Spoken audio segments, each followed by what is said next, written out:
Alors effectivement, la Manif pour tous est confrontée à des méthodes policières depuis des mois et des mois qui sont extrêmement étonnantes.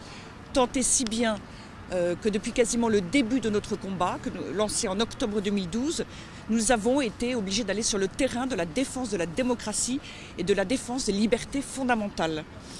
Nous avons par exemple eu au printemps dernier 1 millier d'arrestations au mois de mai, 1 millier d'arrestations. Petite comparaison sur ce 2 poids 2 mesures majeur. Vous avez eu à Nantes, il y a quelques jours, 14 arrestations pour des millions d'euros de dégâts.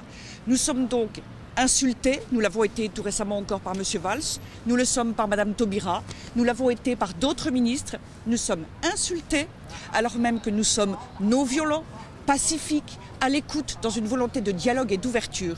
Nous sommes menacés, nous sommes surveillés et on demande aussi à notre égard, on demande de nous dénoncer, on demande à des jeunes d'aller vers la délation.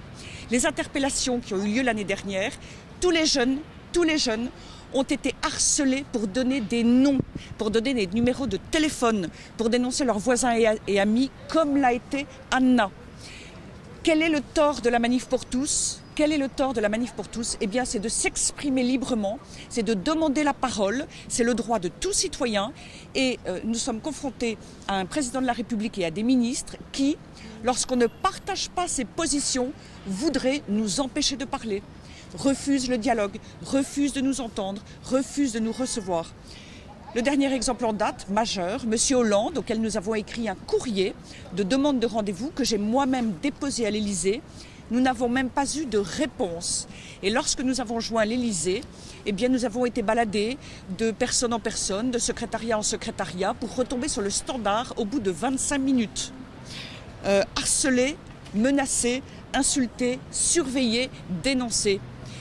La France, pays des droits de l'homme, terre d'accueil en effet.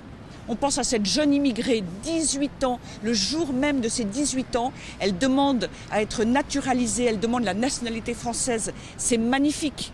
Et elle le demande dans une lettre pleine d'enthousiasme. Et pour toute réponse, elle est reçue dans des conditions inadmissibles. On lui fait peur, on lui fait du chantage, on lui dit qu'elle ne sera pas naturalisée, à moins que peut-être, elle accepte la délation. Comme si les militants de la Manif pour tous étaient dangereux. Comme si nous étions des bandits, des brigands. Nous sommes tout simplement des citoyens français et les sondages montrent que nous représentons une majorité de citoyens français. C'est bien sûr cela qui dérange M. Hollande et ses ministres. Et c'est cela que nous dénonçons plus que jamais. Nous voulons exprimer notre soutien à Anna, notre soutien à tous ceux qui, sans doute, vraisemblablement, sont dans le même cas que cette jeune fille. Car elle n'est sans doute pas la seule, ça n'est certainement pas un cas isolé. L'ensemble des faits montre très bien à quoi nous sommes confrontés aujourd'hui.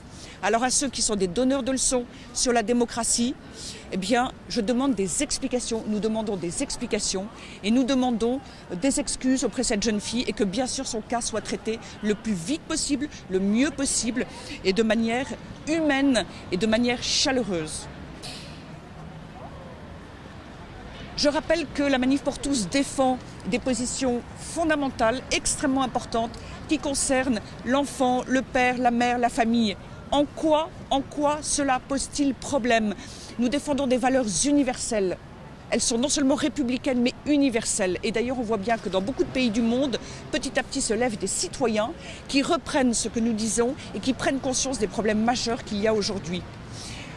Nous avons samedi prochain, samedi 8 mars, les conclusions du Grenelle de la famille, puisque nous sommes à l'écoute du peuple français.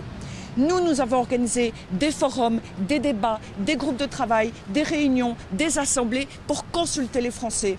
Et au cours de ce Grenelle de la famille, eh bien nous exposerons publiquement ce que demande le peuple français. Et nous ne cacherons rien, nous ne serons pas opaques, les choses seront dites sincèrement et simplement.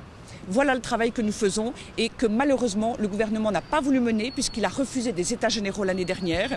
Il a refusé toute possibilité de référendum. Il a piétiné les 700 000 pétitions de la Manif pour tous. 700 000, c'était historique et inédit. Et dans la droite ligne de sa manière de gouverner, eh bien, on voit qu'il harcèle, qu'il fait peur et qu'il fait du chantage. Je vous donne donc rendez-vous, quoi qu'il arrive, à cet événement de samedi prochain où nous entendrons la parole des Français.